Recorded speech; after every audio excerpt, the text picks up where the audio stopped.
پاکستان کو دھمکی دینے کے بعد امریکی وزیر خارجہ نے بھارت پہنچتے ہی مودی سرکار کو بڑا سرپرائز دے دیا۔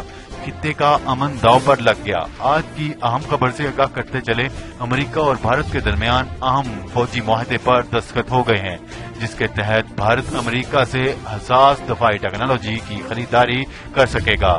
تفصیلات کے مطابق امریکی وزیر خارجہ مائک پومپیو اور وزیر دفاع جیمز میٹس بھارت کے دورے پر موجود ہیں، جہاں انہوں نے بھارتی وزیر خارجہ سشما سوراج اور وزیر دفاع نرملا سیتارمن سے ملاقات کی۔ اس دوران دونوں ممالک کے درمیان فوجی اور سیاسی تعلقات مضبوط کرنے پر اتفاق کیا گیا۔ بھارت وزرائے دفاع کی ملاقات میں اہم فوجی معاہدے پر بھی دستخط کیے گئے، جس کے تحت بھارت امریکی حساس دفاعی ٹیکنالوجی سے استفادہ حاصل کر سکے گا۔